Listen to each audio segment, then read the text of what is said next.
Namaku Tias. Aku seorang wanita yang rela menyembunyikan kenyataan hidupku demi cinta Fendi, suamiku. Keputusan besar yang aku buat karena cinta justru membawaku pada jalan penuh penyesalan dan rasa malu yang mendalam.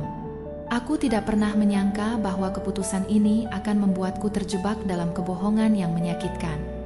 Aku tidak bisa membayangkan hidup tanpa Fendi. Walaupun aku sadar bahwa memilih jalan ini berarti mengorbankan banyak hal, aku tetap melangkah. Aku meninggalkan kemewahan hidupku dan memilih tinggal di rumah yang jauh lebih sederhana. Bahkan aku bekerja paruh waktu di sebuah kafe kecil hanya untuk lebih dekat dengan Fendi. Tak ada yang tahu asal-usulku yang sebenarnya. Semua orang menganggapku hanya wanita biasa yang berjuang menjalani hidup. Fendi selalu memperlakukanku dengan penuh cinta. Dia bangga dengan kesederhanaan hidup kami dan sering memuji kekuatan serta ketabahanku.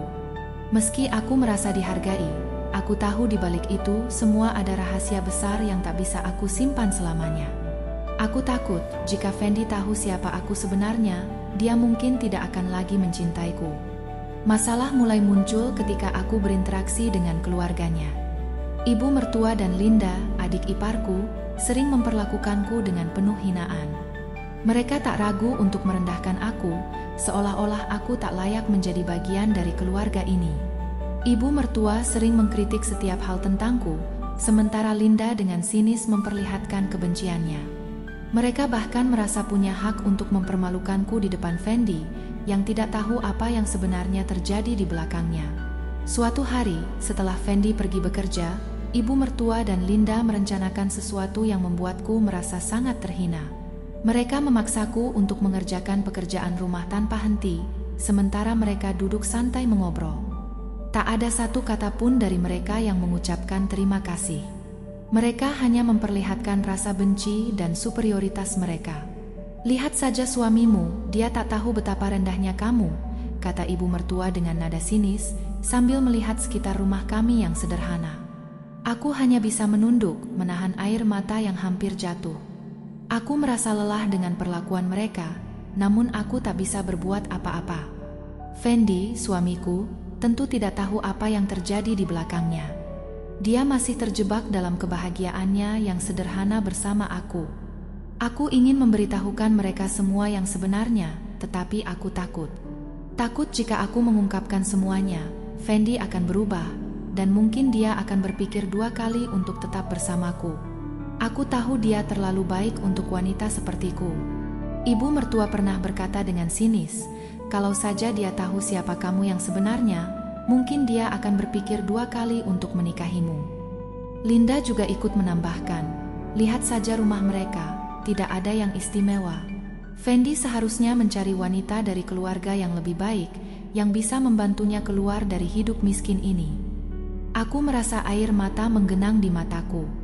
Rasanya aku ingin berteriak, ingin memberitahu mereka bahwa aku berusaha keras untuk membuat Fendi bahagia. Namun, kata-kata mereka semakin menekan hatiku, dan aku merasa terjebak dalam kebohongan yang aku buat. Fendi tahu aku berusaha keras untuk membahagiakannya, tetapi aku mulai merasa semakin berat untuk berpura-pura. Setiap kali aku tersenyum di hadapannya, aku merasa itu bukan senyum yang tulus. Aku merasa terjebak dalam kebohongan yang semakin menekan. Hidup yang aku pilih ini mulai terasa semakin sulit. Namun, aku bertekad untuk bertahan, meskipun setiap detik terasa lebih berat. Suatu pagi, Fendi datang dengan wajah yang lebih serius dari biasanya. Dia duduk di meja makan dan menatapku dengan tatapan tajam. "Tias," katanya pelan, "kamu tahu bahwa hidup ini tidak selalu seperti yang kita inginkan.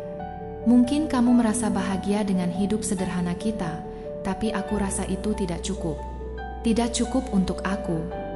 Aku berusaha untuk tetap tenang, meski hatiku mulai cemas." "Kami bahagia dengan apa yang kami punya," jawabku, mencoba meyakinkan dia dan diriku sendiri. Namun, ada nada yang mengintimidasi dalam kata-katanya. Aku tahu dia tak akan berhenti memberi tekanan padaku, karena baginya aku hanyalah wanita biasa yang tidak layak untuk hidup dalam keluarganya yang lebih baik. Aku merasa semakin terperangkap dan semakin sulit untuk terus berpura-pura. Tak lama setelah ibu mertua pergi, Linda datang dengan langkah angkuh. seolah-olah dia tahu segalanya. Tanpa basa-basi, dia langsung duduk di ruang tamu dan mulai mengobrol dengan nada yang sinis. "Fendi masih belum mengerti ya?" katanya sambil memandang sekeliling rumah kecil kami dengan wajah mencibir. Dia masih terjebak dengan anggapan bahwa hidup sederhana ini bisa cukup buat kalian berdua. Aku berharap dia bisa melihat kenyataan. Aku hanya tersenyum tipis, mencoba untuk tetap sabar. "Setiap orang punya cara mereka sendiri untuk bahagia," jawabku pelan, berusaha tidak tersinggung. "Kami bahagia dengan apa yang kami punya. Saya hanya ingin yang terbaik untuk Fendi. Dia suami saya dan saya mencintainya." Linda tertawa, tetapi kali ini ada sesuatu yang berbeda dalam tatapannya. Seolah dia tahu lebih banyak daripada yang aku bayangkan. "Cinta saja tidak cukup, Tias. Tidak akan pernah cukup," katanya, suara dan tatapannya penuh dengan sindiran. "Kamu pikir hidup di tempat seperti ini bisa membuatmu bahagia? Jika kamu terus seperti ini, kamu hanya akan membuat Fendi semakin tertekan. Jangan harap hidup kalian bisa berubah hanya dengan terus berpura-pura." Darahku mulai mendidih, namun aku berusaha keras untuk tetap tenang. Aku hanya menunduk, menahan perasaan yang semakin sesak. Setiap kata-katanya seperti menusuk, membuat aku merasa semakin kecil dan tak berharga. Aku tahu pada akhirnya semua kebohongan ini akan terbongkar. Tapi apakah aku siap untuk menghadapi kenyataan itu? Hari demi hari, aku semakin terperangkap dalam kehidupan yang tak kunjung berubah. Hidup bersama Fendi semakin berat, bukan karena dia, tetapi karena perlakuan ibu mertua dan Linda yang semakin merendahkan aku. Mereka terus menganggapku sebagai pembantu, bukan menantu. Meskipun aku berusaha memberi yang terbaik untuk Fendi, mereka tak pernah melihatku sebagai bagian dari keluarga. Pagi itu, seperti biasa, aku bangun lebih awal. Rumah yang sepi dan penuh dengan bayang-bayang kesedihan tiba-tiba terasa semakin sunyi saat ibu mertua datang, masuk tanpa permisi dan melangkah angkuh seolah rumah ini miliknya. "Tias, kamu harus lebih rajin, tahu?" katanya sambil duduk di sofa dengan ekspresi tidak sabar. "Pekerjaan rumah ini bukan hanya tanggung jawab kamu." Aku terdiam, merasa seperti terinjak-injak. Aku sudah mengerjakan semuanya, memasak, mencuci, membersihkan rumah, tapi tetap saja aku diperlakukan seperti pembantu. "Kalau kamu tidak bisa melakukannya, siapa yang akan bisa?" lanjutnya dengan nada menyakitkan. Kata-katanya semakin membuatku merasa tidak dihargai, seolah-olah aku hanya seorang wanita yang harus menjalani hidup ini dengan penuh kepura-puraan. Aku menatapnya dengan hati yang berat. "Saya hanya berusaha melakukan yang terbaik untuk Fendi," jawabku pelan, mencoba menahan air mata. Linda ikut menyindir. "Kamu tahu kan, Fendi itu berhak mendapatkan lebih dari wanita seperti kamu. Kalau dia tahu siapa kamu yang sebenarnya, mungkin dia akan berpikir dua kali." Air mata mulai menggenang di mataku, tapi aku menahannya. Aku tidak bisa mengungkapkan semuanya, takut semuanya akan hancur. Aku ingin Fendi bahagia, tetapi semakin aku berpura-pura, semakin aku merasa kehilangan. Malam itu, setelah Fendi pulang lebih larut, dia tersenyum lebar saat melihatku di dapur. "Kenapa kamu selalu terlihat seperti ini, Tias?" tanyanya dengan khawatir. Aku hanya tersenyum tipis, berharap dia tidak melihat kelelahan yang jelas tergambar di wajahku. "Aku hanya ingin kita hidup bahagia," jawabku dengan lembut, meskipun hatiku terasa begitu berat. Fendi menatapku dengan lembut. "Kamu perlu istirahat. Jangan terlalu keras pada dirimu sendiri." Aku hanya mengangguk, tetapi di dalam hatiku aku tahu, semakin aku berpura-pura, semakin aku merasa jauh darinya. Aku merasa terperangkap dalam kebohongan yang semakin dalam. Aku tidak tahu berapa lama aku bisa bertahan. Apakah kebohongan ini akan terus berjalan? Aku tidak tahu jawabannya, tapi yang aku tahu adalah suatu saat semuanya pasti akan terbongkar. Dan aku tidak tahu apakah aku siap untuk menghadapinya. Hari-hari berlalu begitu saja. Meskipun Fendi terus menunjukkan perhatian dan kasih sayang, aku merasa semakin hancur. Perlakuan ibu mertua dan Linda membuatku merasa tidak dihargai. Semua itu semakin membuatku merasa tak berharga, tapi aku tak bisa berbuat apa-apa. Pagi itu, seperti biasa, aku bangun lebih awal. Aku tahu Fendi akan datang ke rumah makan siang, dan aku ingin menyiapkan makanannya dengan sempurna. Meskipun tubuhku lelah, meskipun rasa sakit akibat bekerja tanpa henti, aku tetap melakukannya.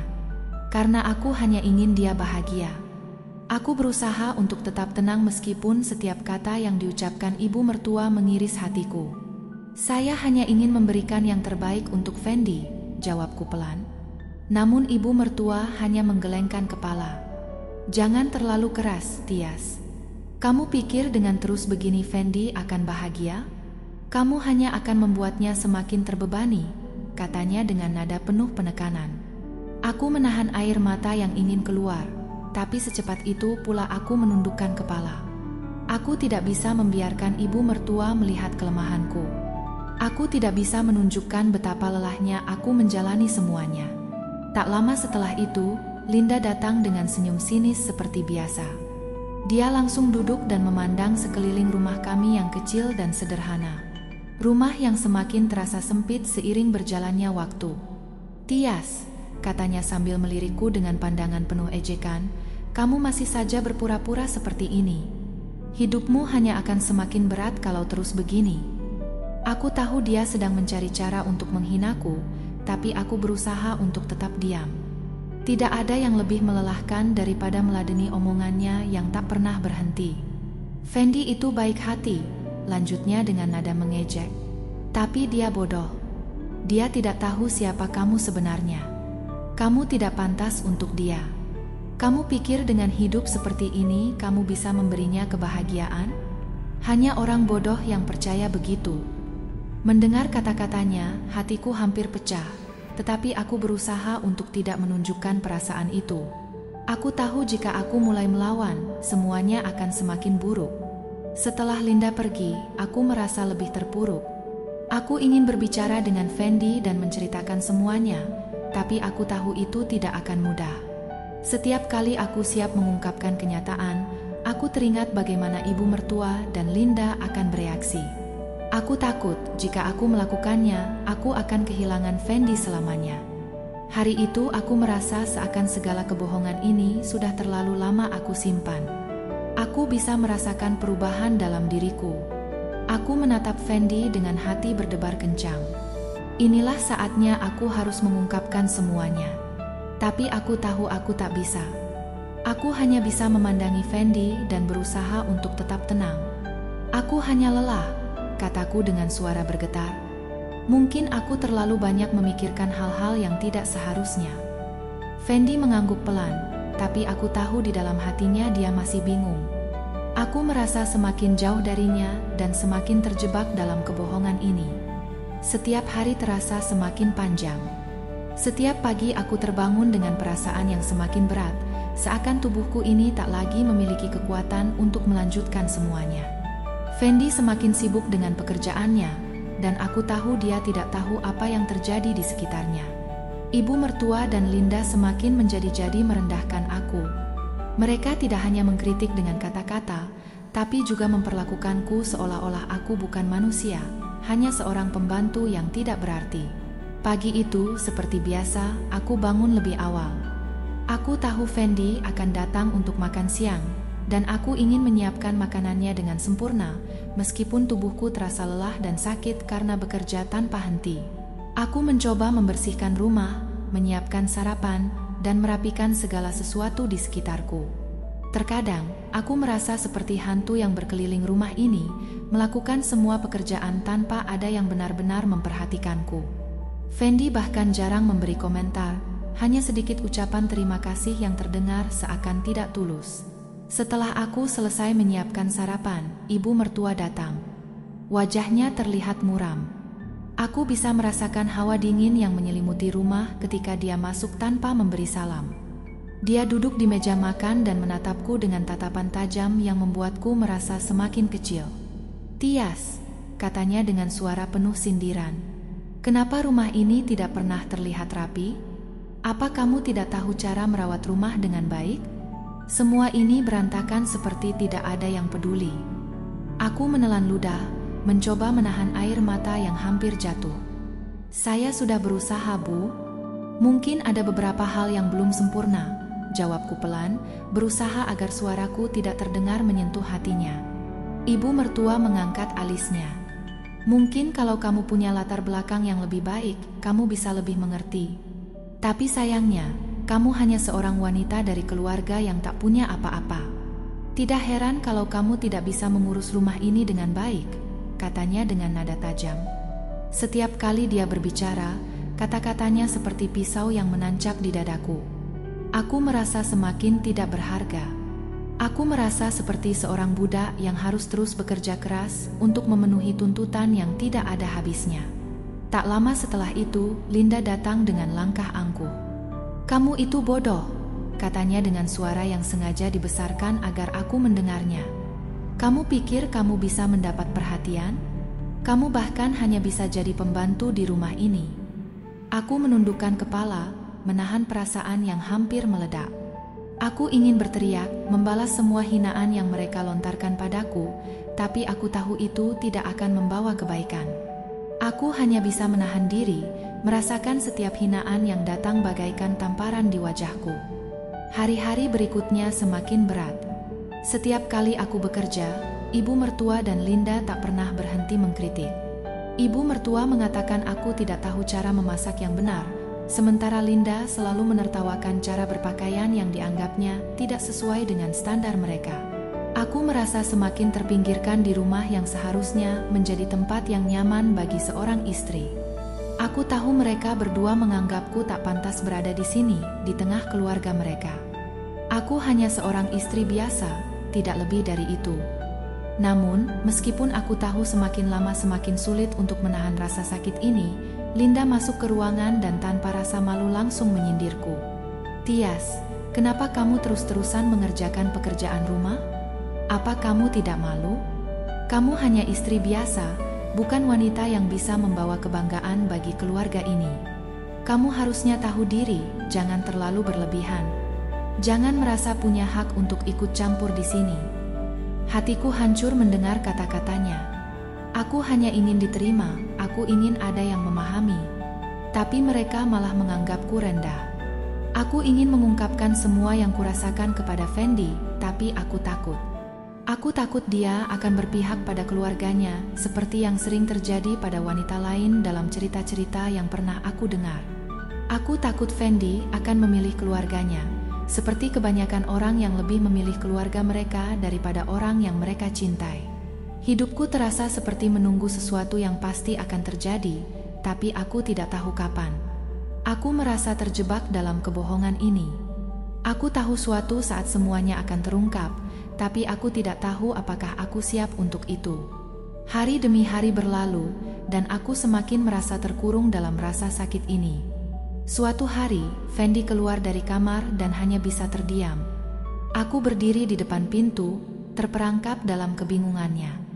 Mereka baru saja menyaksikan kenyataan yang tak pernah mereka duga sebelumnya, dan aku, Tias, wanita yang mereka anggap sebagai pembantu, kini berdiri di dunia yang berbeda. Hari itu menjadi awal dari perubahan besar dalam hidupku, sekaligus pelajaran mahal bagi mereka yang selama ini merendahkanku. Aku duduk di dalam mobil mewah yang melaju meninggalkan rumah. Aku bisa merasakan tatapan bingung dan terkejut dari ibu mertua dan Linda yang berdiri membeku di depan pintu. Tapi aku tahu cerita ini belum selesai.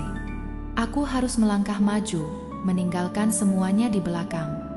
Setibanya di depan kantor, aku memandang Fendi yang kini berjalan ke arahku dengan ekspresi penuh tanya. "Tias, apa yang terjadi?" Tanyanya langsung tanpa basa-basi. "Tadi aku melihat mobil-mobil itu di depan rumah. Orang-orang itu siapa, dan kenapa mereka memanggilmu Nyonya Tias?" Aku menarik napas panjang sebelum menjawab.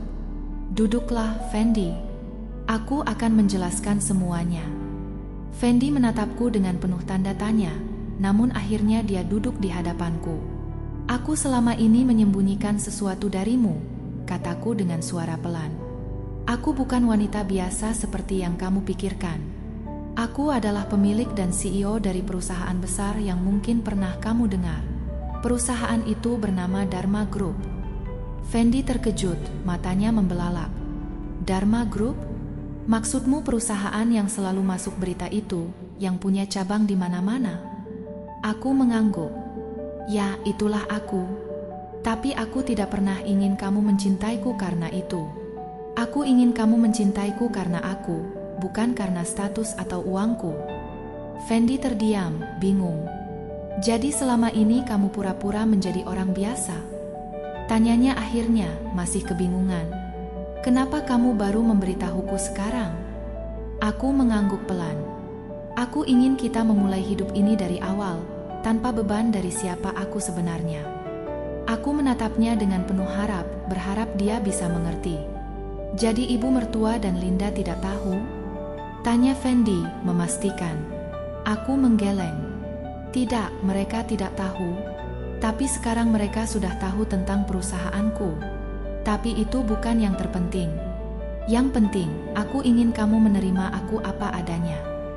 Fendi menatapku sejenak, seolah mencoba mencari kejujuran dalam mataku. Akhirnya, dia mengangguk pelan. Aku mengerti, Tias. Aku tahu ini berat untukmu, tapi aku akan mendukungmu. Aku akan melindungimu. Kami berdua menghabiskan waktu beberapa saat lagi di kafe itu, berbicara dan saling menguatkan. Aku tahu perjalanan kami masih panjang, tapi aku merasa lebih yakin daripada sebelumnya bahwa kami bisa melalui semuanya bersama-sama. Saat kami kembali ke rumah, ibu mertua dan Linda sedang duduk di ruang tamu dengan wajah cemas. Mereka terkejut saat melihat kami, tapi aku bisa merasakan ketegangan di udara. Begitu aku melangkah masuk, suasana yang biasanya penuh dengan sindiran dan komentar sarkastis kini terasa sunyi. Mereka hanya menunduk tanpa berkata apa-apa. Aku tahu mereka merasa malu, tapi aku tidak ingin mengungkitnya lebih jauh. Biarkan mereka merenung dan menyadari kesalahan mereka. Hari itu, segalanya berubah. Aku tidak lagi menjadi wanita yang mereka hina dan rendahkan. Aku adalah Tias, seorang istri, seorang CEO, dan yang terpenting, seorang wanita yang akhirnya mendapatkan kembali harga dirinya.